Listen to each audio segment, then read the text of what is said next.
with Scott Allen. Hello, I am your host, Scott Allen, and this is Phronesis, Practical Wisdom for Leaders. If the topic is leadership, I'm in. I've spent more than 20 years in the field teaching, learning, writing, and questioning. When I'm not working on Phronesis, I travel, delivering keynotes, working with individuals and teams, and helping people from organizations across industries become better leaders. Want to learn more? Visit me at scottjallen.net. Phronesis offers a smart, fast-paced discussion about all things leadership. We explore relevant topics and incorporate practical tips to help you make a difference in how you lead and live. Listen Notes lists Phronesis in the top 3% of podcasts worldwide. Phronesis is the official podcast of the International Leadership Association. ILA brings together those who teach, study, and develop leadership, advancing leadership knowledge and practice for a better world. Learn more at ila-net.org. Finally, if you enjoy Phronesis, please subscribe to stay current on our weekly episodes. If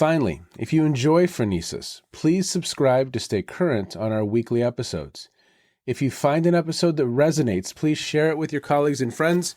And if you want more content, subscribe to my newsletter, The Leader's Edge. The link is in the show notes.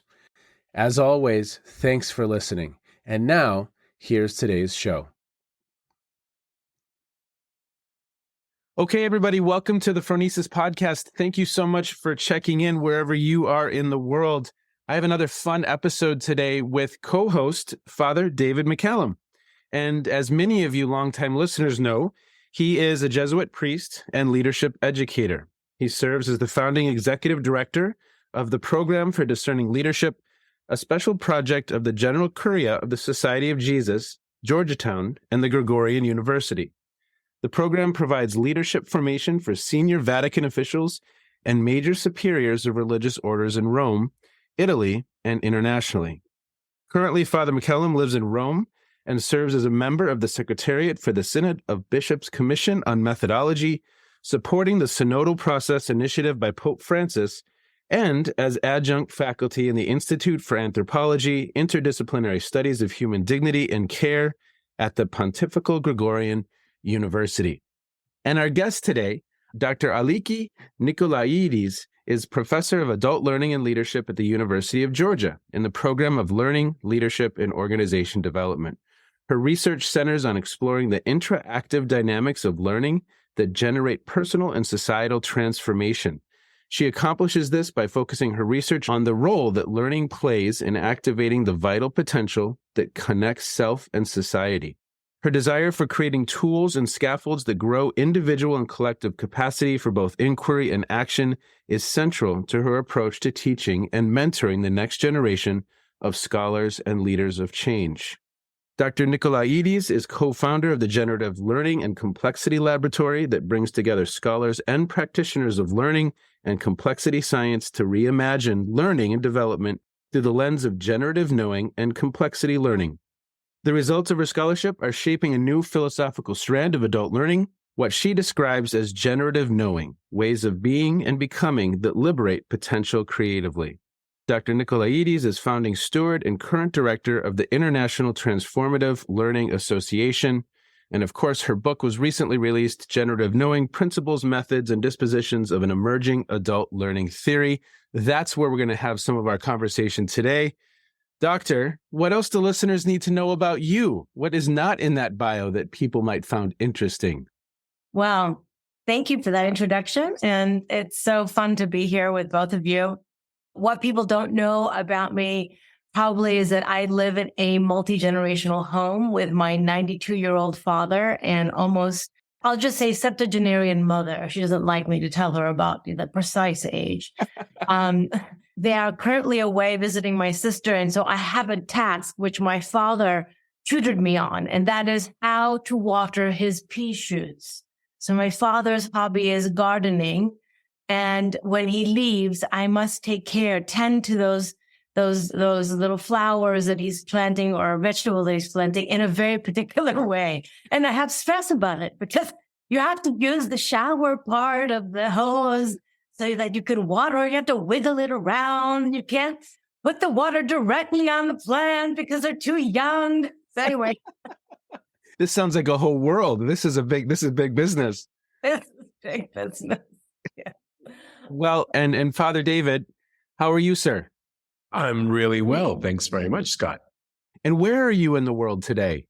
Outside of Rome, in a place called Il Carmelo. It's a conference center near Ciampino Airport. And we're working with a couple of teams doing some facilitation and merger work today. So it's quite an intense day. Windy, cool, beautiful, and spring-like. Well, you both have your different complex challenges ahead of you, just in very different ways. That is true. Well, okay, so Father David, maybe you can talk a little bit about how the two of you cross paths. This is an introduction that you have made, and I'm so excited that you're here to have this conversation with me. So maybe talk about the history and the roots of your relationship, and then we'll jump into the conversation. So Aliki and I go back to 2004, basically, where I was starting doctoral studies at Columbia.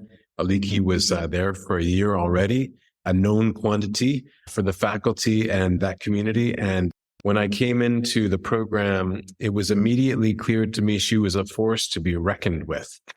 You know, when she introduced herself, I within a few minutes found out that not only was born in the United States, but raised in Crete and Greece and then Singapore. She had made this journey into Tibetan Buddhism and had been doing conflict resolution work in Syria, of all places, for the State Department. I mean, this is a person who just had an incredible background and a lot of personality to match. And we formed this amazing friendship. We've been kind of playmates and intellectual sort of thought partners for the last 20 years or so. It's been an amazing journey as friends. I'd say that we've been very much developmental friends, helping each other to kind of manage some of the challenges and opportunities in our own lives and really support each other through some of those critical times, both in doctoral work and afterwards. So as I've witnessed Aliki continue to evolve her own thinking, was really present as she was working on this book. I just feel like this is a book that needs a wider audience beyond the adult learning field, especially for those of us who are in the leadership field. So many of us who are doing coaching, consulting, leadership development, we know that it's a lot bigger than a bottom line. It's a lot more about forming people and helping people to find their depth, their voice, liberate their potential, really bring their service forward in the world. And I think that Aliki's work can help us to do that. So it's a privilege to be with you and to kind of create this bridge between you today. Well, where would you like to start the conversation today, David? Well, I thought it might be interesting for Aliki to tell us a little bit of the origin story of this really emergent way of thinking about how adults learn and grow. And then after she talks about where the origins of that story are, what they might have to do with leadership in her own perspective. I love it. I love it. Well, thanks. This is going to be fun. It's always fun to have conversations with my best friend here who challenges me and supports me. So thanks for bringing me here to this relationship with you and Scott, David. Origins are a really interesting way to start because there is a lineage that I think this theory or this theorizing, I think it's important to recognize that what I've been doing is troubling the idea of how we learn, right? And I've been interested in this idea of how we learn for a very long time because I was always interested in this question, which is, if we learn, why do we learn to make a mess of things? Why do we learn to not love and care for one another? Why do we learn to create war and terror? Like, I've always been very curious about that, particularly because I come from a displaced people. You know, I'm a Greek Palestinian woman born of parents who were displaced because of war. So decisions other leaders make about people's lives creates ripples, right, for generations long. And so the lifeline of learning is not merely a point in time. It's an ocean. And we think about learning and leadership as these inflection points when really they are oceans. They're rippling energetic forces. And that's been something that I haven't been able to articulate. It took me, 10 years of my own research and 20 years before that of bumping up against, every learning and leadership model that I could, bricolage together to create a program for people, right? Like that's what I did in Southeast Asia after I finished my master's degree. I kind of was bringing learning and leadership and conflict resolution together to say, okay, when we bring these ideas together, we can create these opportunities to learn to do things better, to be more productive, to be more effective, to be more efficient, to perform, whatever. But I realized as I was doing that work, I was frustrated because I still saw the same reproductive mechanism of leaving people behind, leaving messes. That was still happening, even when the learning and leadership created this wonderful moment of awareness or aha, or opening, or even a little shift in perspective. There were still things that were being left behind. Right? Ideas, concepts, difference. And that's troubled me. And so when I did my research, originally, when David and I were at Columbia, we were both interested in developmental ways of looking at learning and leadership. David took a different approach. I took a different approach. But we were really, really fascinated by how do these ideas, when ignited, live and make a difference. So that's kind of one way of telling the origin story. And hopefully I'm making some connections between the learning and leadership bit. I am definitely looking at leader, and I actually don't really like the word leadership, to be honest. I feel that is an outdated word. We can no longer use the word leadership. I mean, leader formation, which I think, the formation approach that David takes is a lot more generative, I think. And that's interesting to me. And that feels more ripe to me as a connection. Learning and leader formation, I think they go very well together. I do think that as scholars of learning and leadership, though, we have to change the language. The language is broken. It no longer works. It reproduces things we no longer need. For listeners, I know already you've noticed just the incredible language that Aliki is using. It's just inspiring. And I wish you could see her as well, because her use of hand gestures is just masterful as she explains the origin story. It was just wonderful, absolutely wonderful. And I agree that our language limits us, right? Henry Mintzberg, I did an episode with him recently, and he's calling it communityship. That may or may not be the word, but there's a more of a collective word that we are progressing that's needed versus the individual, right? This is a we moving forward. Is that how you're thinking about it? Is that how you're framing it in your mind? It is a disruption. So even, it isn't just a move from an I to a we to, an us. It is again, I'm going to keep playing with an ocean metaphor. It is an ecosystem, right? We don't know how to think in ecosystems. We've left that to our anthropology, biology friends, although Gregory Bateson already was talking about learning and decision-making, responsibility, a very long time ago. So I think we can go to some of our transdisciplinary philosophers who are giving us some language, even in Ignatian spiritual theology, this idea of communal discernment. That's also interesting too. There's this, how do we capture the ecosystem of an ocean, the ecosystem of learning, the ecosystem of leader formation in a word, in a moment. And I think that's where, for me, I found the word generative gave me the most space to work with, because ultimately in the origin of the word generative is also something that comes out of nothing, creation, right? Something that comes out of, seemingly nothing, but maybe more generative in the sense of something that comes out of the mystery, something that I cannot foreknow. I cannot foreknow the ecology and how it's working to create this moment, this inflection point where I might learn and act in a way that creates something new, right? Something beneficial, right? Because I am a human being. Ultimately, I want to do good things. I can decenter myself a lot, but ultimately, my heart, I want to do good things. But how do I do good things if I'm not conscious of and in relationship with the whole ecosystem in which I'm in, which is, those of you who are OD consultants are going to hate me. You'll probably press stop. It's like, I think OD as a field has failed. We have failed as OD. What is an OD consultant doing? Attempting to mobilize an ecology without understanding the ecological threads, that mystery that's happening within an ecology of a system to actually make it move in a different way.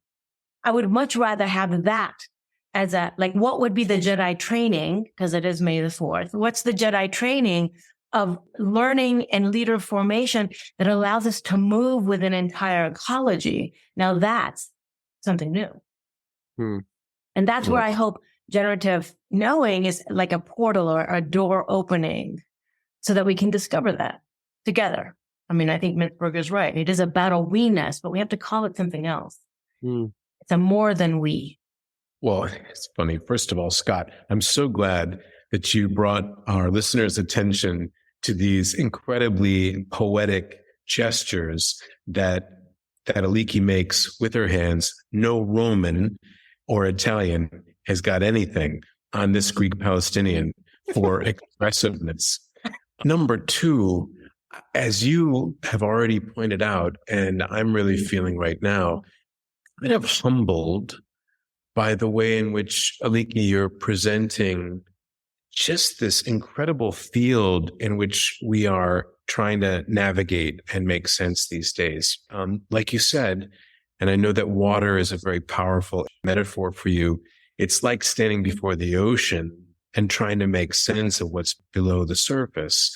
And we can only see so far. So the ideas of predictive data-informed action really will only take us so far before all kinds of other fluid dynamics will interfere. And I'm conscious even here, we came in with a plan of how to mobilize this group of decision makers in a certain direction. And after 5 minutes, we had to really rethink the plan. And that involves this kind of knowing that is different from the kind of pre-planned knowing. It means kind of being in the moment.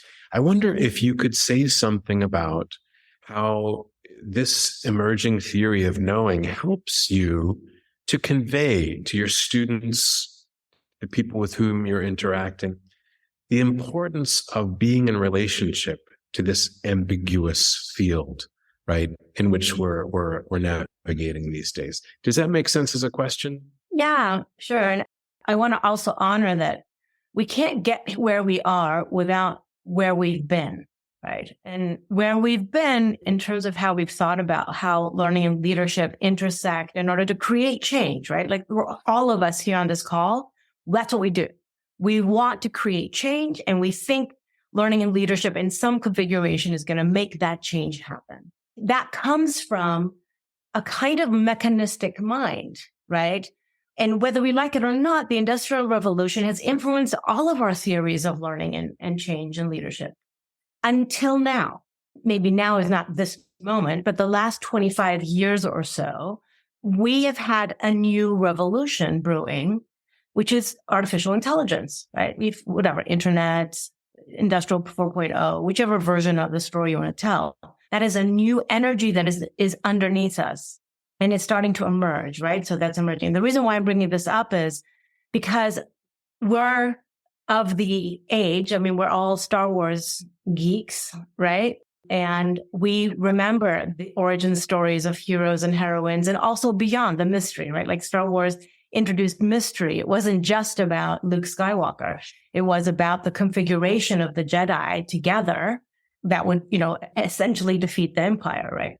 And so I think that's what we're in this moment where what is ambiguous, and in this sense, ambiguous is not, we can define ambiguity in many ways. The economists basically define it from a risk perspective, but from a philosophical perspective, ambiguity it's the doorway to mystery, right? When we encounter something that's ambiguous, it means that I don't quite understand it. And that can be scary in a world where knowing is, that's what we all get paid the big bucks because we know, right? I know. I have an answer. I have a model. I have a system. I have approach, right? So to encounter ambiguity is risky business. And the risky business of ambiguity is that it opens up multiple doorways to possibility. Impossibility is where creativity exists. Something that we do not know yet, that may be something we cannot conceive of, may be the best path forward. But how do we discern that? So here, let's knock on Ignatius's door and say, well, where does discernment happen? Right? Discernment doesn't happen only in my head. Discernment is another ecology. So when I wrote this book, I said, how do we write a book that is a stirring in you? Right? So that's how I opened the book. I say, look, this emerging theory should stir something in you. And if we look at learning and leadership as a stirring, then all of a sudden, just think about it. Where does stirring happen in your body? I mean, just pause for a second. When I say it's a stirring in you, my heart flutters. My brain doesn't go, oh, I'm going to get eggs and milk and I'm going to make a cake. That's not what happens, right? So what if learning was a stirring in you?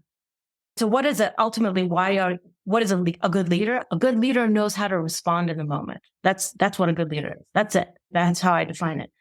So if learning is a stirring in me that then can configure a response that is just right for the moment. Now that's magic. That's a Jedi master. Wow.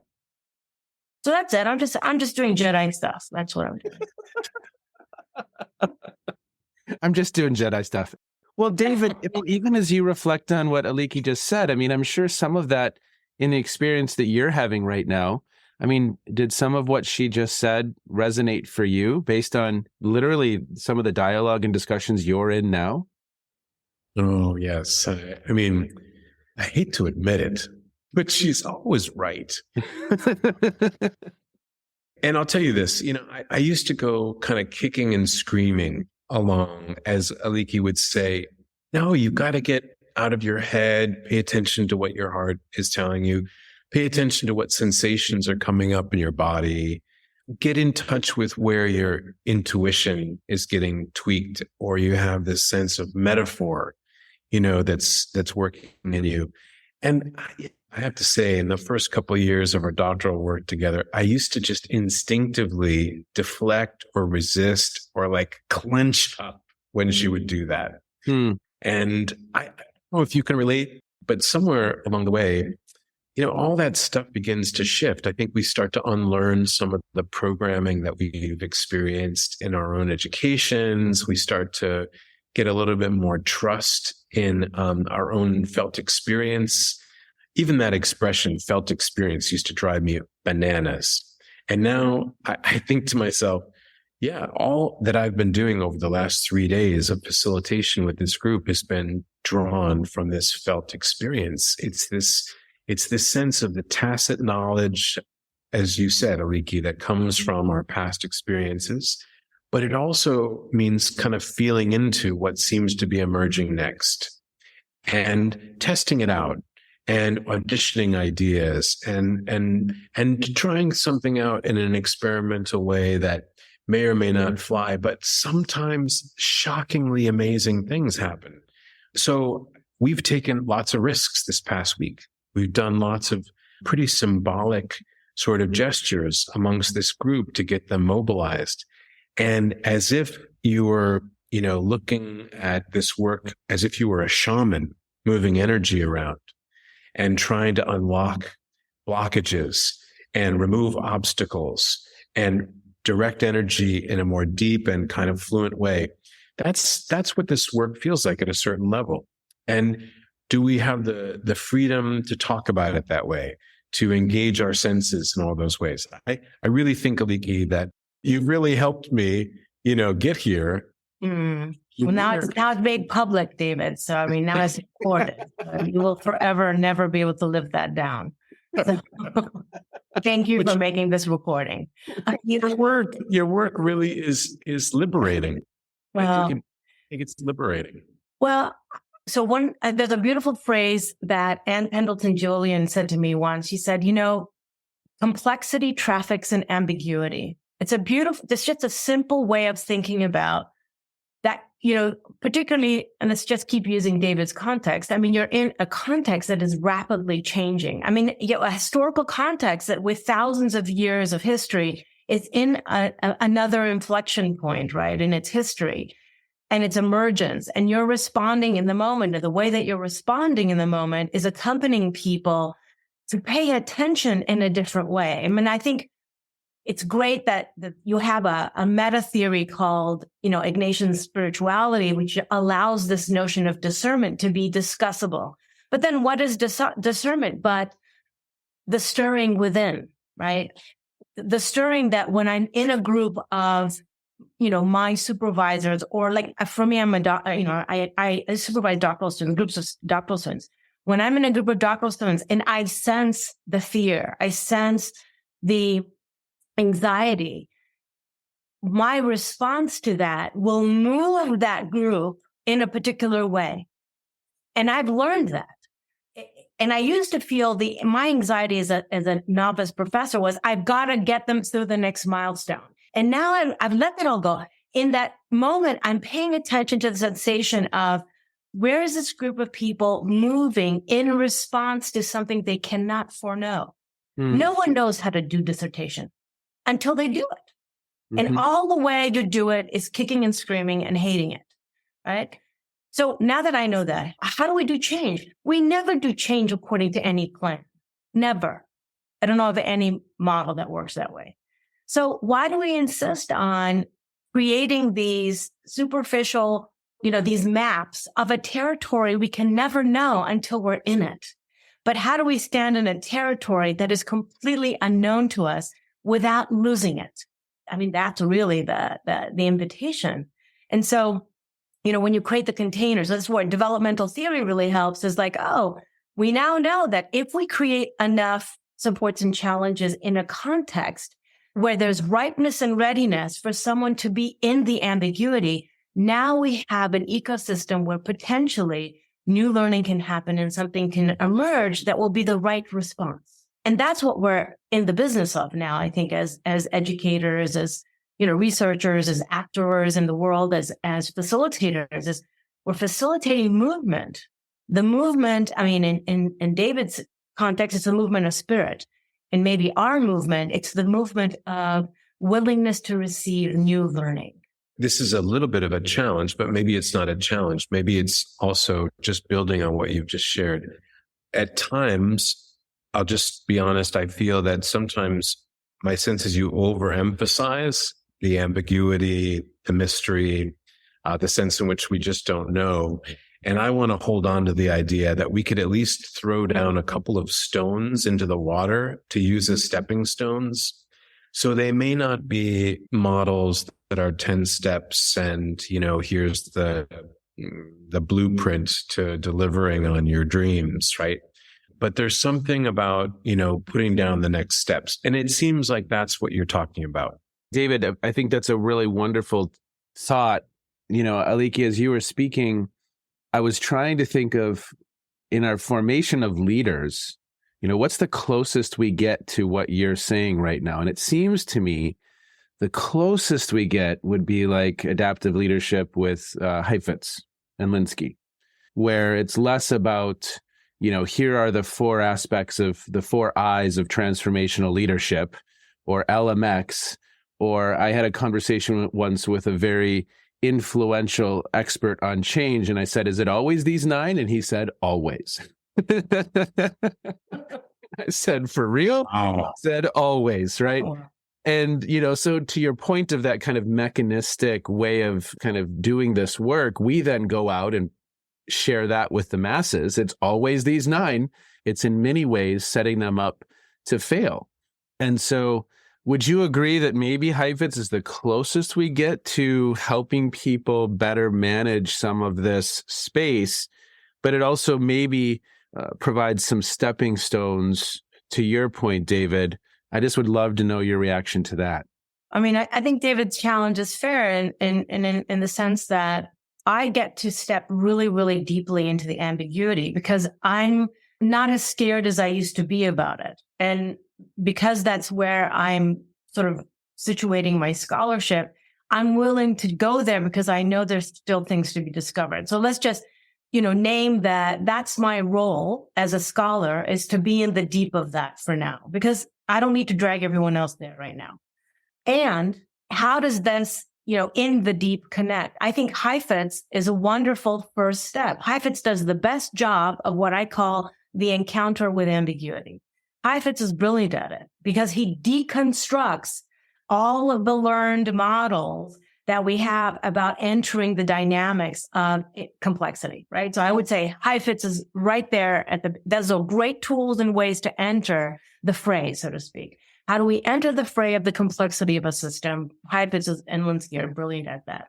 I would say then Laloux really starts to give us a little bit of he kind of draws the outline of a map. And I love that Laloux he sort of gives us a sort of territorial insight into organizational change, whatever the teal organization. But he talks about certain principles that when put into play can start to generate a map for the system. So I think that would be another toolkit to play with. It's like, once we had attuned ourselves to the complexity in a way that we don't disappear, then we have maybe principles to use to draw our own map. So I think those are two really interesting things to put in conversation.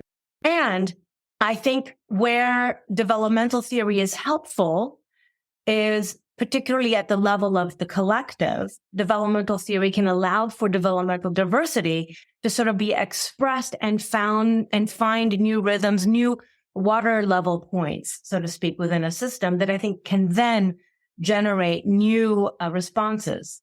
And I think that as long as we still think in the ways that we think about efficiency, effectiveness, performance, productivity, we're going to keep reproducing those things over and over and over again and not really create something different. And that's what I'm curious about. I'm not sure my theorizing is going to get us there, but I think we need to ask the question in this moment, at this time, what does it really mean to lead? What does it really mean to learn? And what are we creating? Not what we are producing.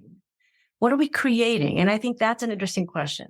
What I loved about what you were sharing is this idea that with Heifetz, he leaves aside the recipe book and instead offers 7 practices. And the practices are all pretty rich because they involve a lot of whole person intelligence, head, heart, hands, gut. They involve this kind of disposition of experimental, prototyping, if you will. They involve, this stance of risk taking and courage and vulnerability. Our mutual friend, Bill Torbert, I think recommends action inquiry as a kind of practice for stepping forward into the unknown, listening into the dark. Can you say something about how your theory links to Bill's work and anything that would then help those who are in the audience as leaders think about what their practices are? Yes. What I'm doing, and I'm building off of Bill's work, and I do think that Heifetz and Linsky have those practices. So the first step of generative knowing is the encounter with complexity, right? And so that's where we have to tune ourselves. And I think the practices that both the listening to the dark, action inquiry, these are really important tools for how do we encounter complexity without disappearing, without leaving ourselves behind is basically what I'm saying. In the book, I call it rupture, but in my research, I called it encounter, and I prefer encounter. So I'm going to go back to encounter. But it's the encounter with complexity because that's what's happening. And then how do I metabolize that and understand that at multiple levels of system? So the other thing that I'm trying to disrupt is that learning and lead and taking leadership doesn't happen in an individual. It happens in a whole ecology, right? I'm never separate from the multiple connections I am in, right? Whether it's my organizational system, my family system, the world, the place I live, right? So I think we also have to shift this idea of individual, so we and I and us in this moment are encountering complexity, and whatever tools, mechanisms, systems that we need to use, we should use. And Heifetz has them. Bill does a beautiful job with what I call incending, which is a second practice, which is, okay, once I attune myself to the complexity and I allow myself to be in the unknown, that's what you're doing. I'm allowing myself to be in the mystery of what may emerge and trusting that it will emerge. I don't know when or how, but I'm going to trust it's going to emerge. Then I start to do the inquiry, this insending, but inquiry is not here. Inquiry is moving beneath the experience of experience. This is John Dewey. John Dewey in his works, he tells us that not every experience is educative. And if an experience is going to be educative, you must be had by it. Now, of course, it took us 100 years to understand what the hell did he mean to be had by experience. And that's what he means, that you must be taken by the experience, right? I mean, Keegan says the subject-object move, but you must be subject to the object before the object the subject can become an object. So how can you receive, in Torbert's talk, the darkness of listening into that which we cannot foreknow? So, Bill's action inquiry, and David and I have been playing with action inquiry for years, and people think it's more mysterious than it is, but it really is about how do I practice inquiry into the dark of experience? And then can I go with curiosity and allow whatever needs to be revealed, including, I need to do some unlearning, or, I'm more developmentally attuned to this rather than that. I have some, stuff around authority that I need to deal with, right? Like that's what you're discovering. You're discovering your snags. And we all have them. And we have them at self levels, collective levels, at societal levels. We all get snagged. So let's go look at the snags. And we've got Gestalt theory to help us there. We have deep psychology to help us there. We have tools and practices of accompaniment. I mean, that is really important. None of us can do this alone. And then the third practice is what I call awareing. And that's the trickiest of them all. Because when we put into practice the tools, the mechanisms, the systems of action that Heifetz, Linsky, Lalou, Torbert, Keegan, Jennifer Garvey Berger, Suzanne Greuter, Polarity's work, Barry Johnson, Brian Emerson, like we've got great people who have taken principles of theory and turned them into practices. We can integrate all of them. What I think, and here's where I want to play, and hopefully David and I will continue to play this, is then how do we name and make up new systems, new ecologies, where we can now work differently. So we're not going to take back our learning and put it back in the system. We're going to let a new system emerge. And that we haven't done yet, because what happens, what interferes with that? You cannot make a system not do what a system is made to do, which is to reproduce itself over and over again in perpetuity.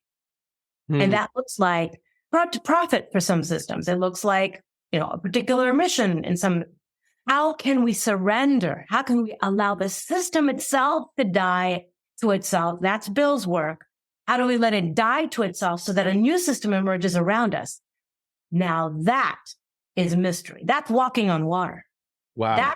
That's Luke Skywalker fighting Kylo Ren sitting on a rock in the middle of the. It's amazing, right? You turned me on. So that's what, here we go. Jedi stuff. So David and you just triggered something in me. So David, in the last episode we recorded, he heard about me having tears on an airplane in Amarillo.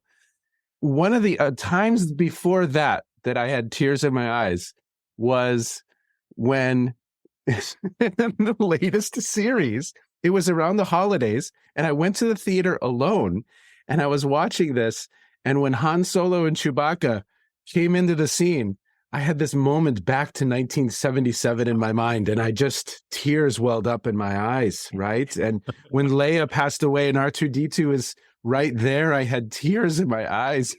I'm thinking, I'm a 45-year-old man. What's going on? But to your point, that's fighting Kylo Ren from a rock somewhere in quote unquote Ireland. Yeah. We're talking about the next horizon in a sense, if I'm not mistaken. And it's a horizon that, many of us in this leadership work, any of us trying to, plan or prepare for the future, any of us trying to invest in something new and innovate, it's probably a horizon that a lot of us describe in a lot of different ways. Aliki, how do you help people, in a sense, take just the next step in that direction? Well, and this is where the stirring comes. So I'm going to prototype my first class. I'm going to teach a complexity leadership course, and I'm going to teach it from the perspective of a stirring. So every session, I want to create opportunities for stirring. And what I mean by stirring is I really want to dislodge them. I want them to pay attention to the next horizon. And that's going to take some experimentation. I don't know quite how to do that. What I've found for myself is that I'm now more and more attracted back to listening to music differently, looking at sheets of music whilst listening to them, because a sheet of music is very complex and complicated, but the listening to the music is simple. So there's an interesting way. How do I juxtapose that at the same time there's simplicity and complexity? I think that's part of what stirring is about. And then what does it mean to rest in that place, right? Because that emergence requires you to rest. When you ask me what we're going to talk about what I'm reading who are people who are disrupting the way we think about rest and work? Who's saying that the hustle culture has taken us this far and is actually not going to take us to the next horizon? So I think disruption is part of it. I think slowing way, way, way down is part of it. And this is all like, you do things when you think you should be more anxious and you should work harder. You have to slow down and do things in a very different rhythm. So I think rhythms create new horizons. A disruption of patterns create new horizons. And as an educator, how do I start to make safe spaces for adults to taste them? Just have a little taste. Because it's not going to happen in their organization. And it may not even happen out in the community, but it can happen in safe, small spaces, which I love about your work, David. You're creating these amazing, psychologically robust, safe spaces for these very passionate people who are so invested in the mission of the church to do work of managing, of leading, of organizing. And we need to make more safe spaces. So I think we all can do that in any context. Trust. I know it sounds really weird, but how do we create spaces of deep trust and truth-telling? I mean, Heifetz talks about it, but I think he could talk even more about it, right? How do we speak truth to power? Whose power? Even my own power, right? There were a couple things in there that really stood out for me. One was, I don't know, which I love because you're modeling in so many ways what you're writing about. And then also I love the notion of the experimentation. Look, like this summer, I don't necessarily know yet, but I'm going to start experimenting. I'm going to start exploring, see if we can help adults see some of this and experience that stirring, as you said. Yeah, just a little taste, because I think a little taste will go a long way. It'll inspire its own mystery in the taster. I don't mean to be oblique about it, but I do think that we have to also remember that, what are the different doorways? One of the things that happened that I found in my original research was that ambiguity was a door in every moment. And I thought, that was a metaphor that came out of that study. And I thought, how do I create many doors instead of just the door? I want to become president and CEO, and there is one path to that, and therefore I will do it. My students come to me with that. I say, so what do you want to do? When you finish this thing, well, I'm going to get my next promotion, and then I'm going to get this, and then I'm going to do that, and then I'm going to become a CEO. And I'm like, okay, wow. The world could be destroyed by then, but okay. How do you know you can be a CEO? Why? Well, because a CEO, I can make lots of money. I'm like, okay. I'm mission driven. This organization does exactly, I'm passionate about cows and I want to do the cow thing. And I'm like, great. Okay. What if it doesn't go that way? Now what? That's the thing that I want to prepare them for, right? How do you respond to that? It didn't go that way. Yeah. You remind me of how so much of our field in adult learning is about instrumentality. It's about trying to shape, in a sense, all this unknown and define it in a way that's pressing towards some product, some efficiency, some value that's commodifiable. And this all feels so reductionistic relative to the conversation that you've been really helping us to explore today. And you also prompt me to just share briefly. 2 weeks ago, accompanying about 20 organizational leaders facing very uncertain and complex futures in their global organizations, we went out to the sea together. The house that we were working in was right by the Tyrrhenian Sea.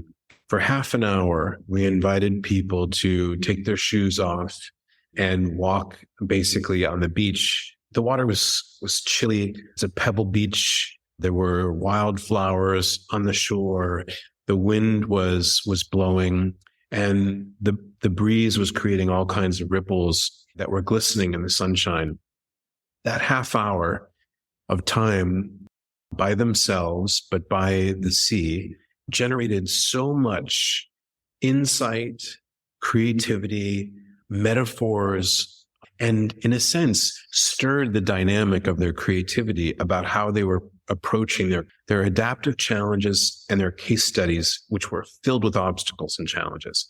In a sense, it's not rocket science, but it's about going to take that risk to be taught by experience in a different way and to allow different teachers to appear for us, including, nature and the sea. Anyway, I'm really grateful for all that you've kind of put on the plate for us today. And it seems like for me, so much more to digest, even though I've read the book and I've been kind of accompanying you all these years, because you're opening up so many doors, as you say, for us to explore. So I just want to express, as your friend, thank you for this contribution.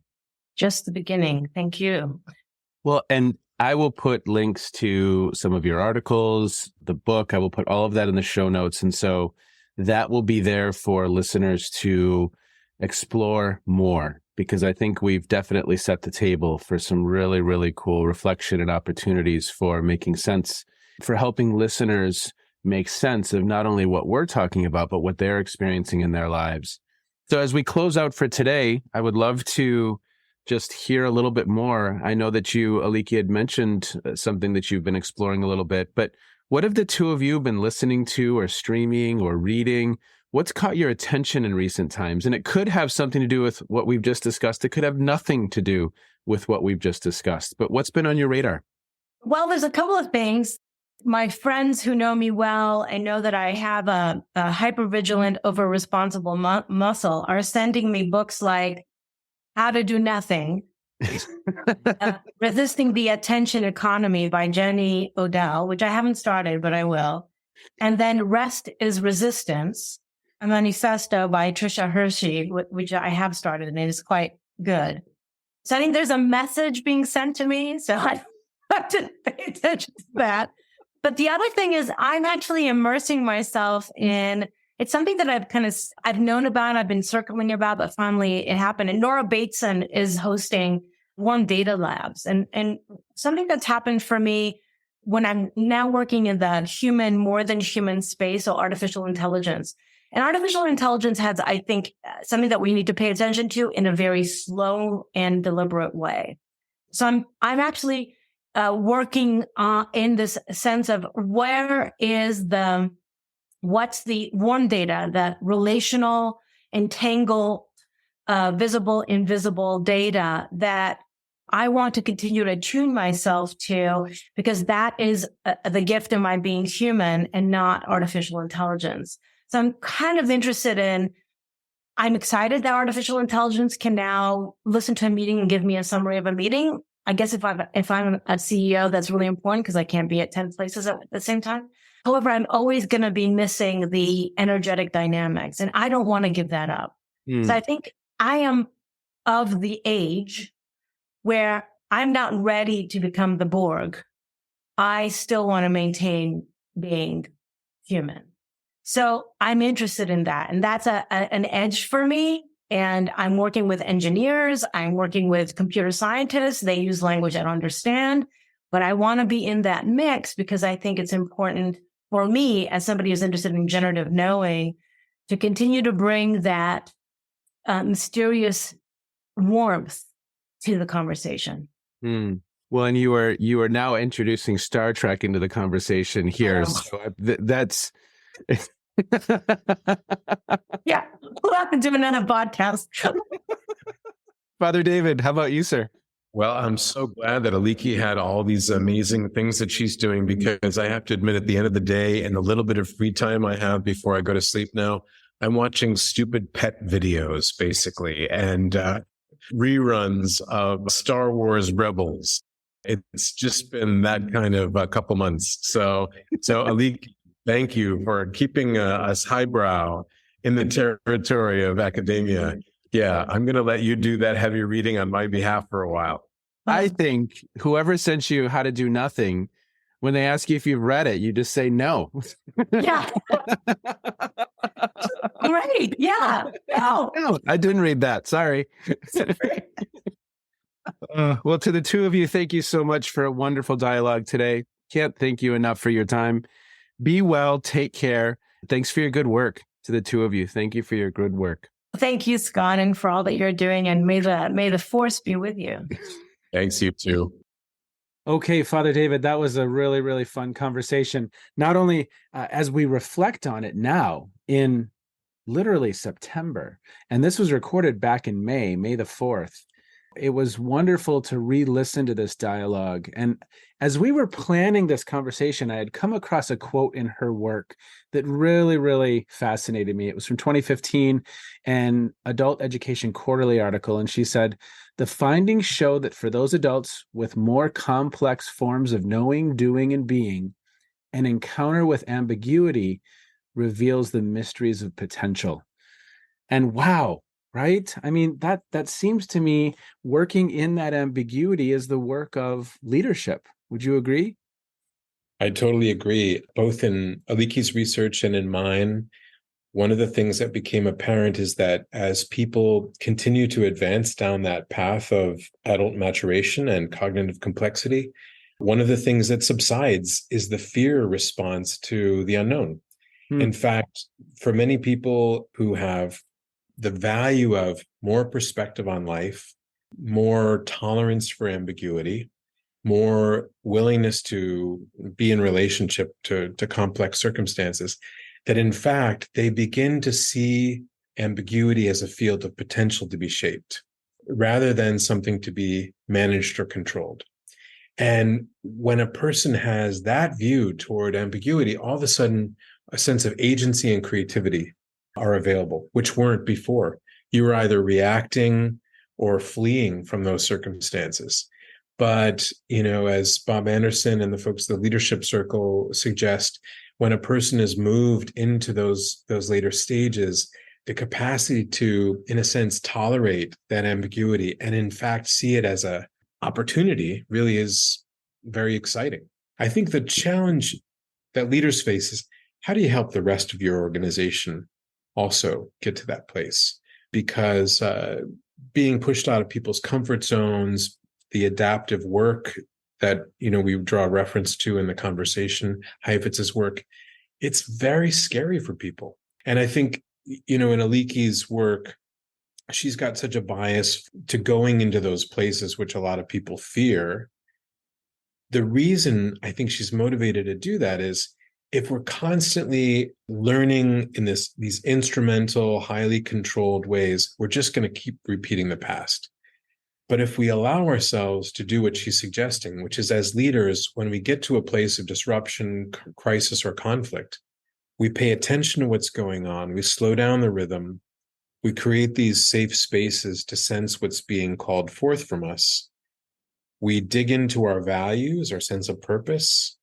We trust that we can be instruments of something, maybe that kind of spontaneous reorganization that takes place in chaotic circumstances, and bring something better forth. So I'm really continuing to appreciate what she's done here, even if it's difficult to wrestle with.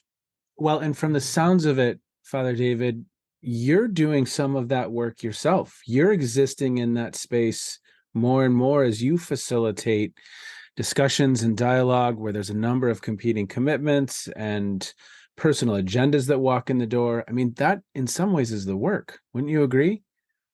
Yeah. I think the word that's often used is emergence. When we we really want to do something improvisational and new, we have to trust this kind of organic process of emergence. And as leaders, learn how to create the conditions and the synergies that bring forth the emergence that's constructive and really beneficial. And that means, I think, really helping people to feel safe enough to take some risks. And I think, as Aliki was saying, do as much unlearning as learning. As always, I am so thankful for our conversations, sir. And we have some more ahead of us. So for listeners, we have an episode coming up in the next few weeks, which will also be a fun one to debrief and to think through. But for me, the practical wisdom here is that it's not always clean, clear. That box in the textbook that has 4 quadrants that looks very pretty isn't even a box. And how do we move forward then? And I think that's what Aliki is helping us think through so that we can come to that best path forward. Wow, so much fun. As always, thank you so much, sir.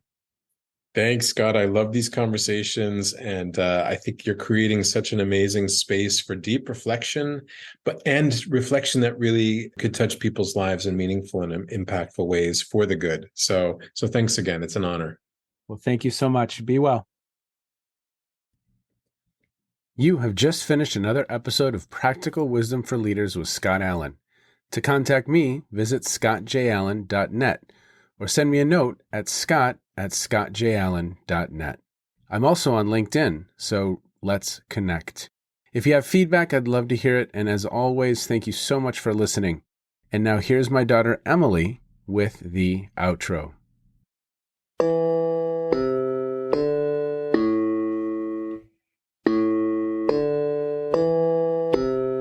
You've been listening to Phronesis, Practical Wisdom with Scott Allen.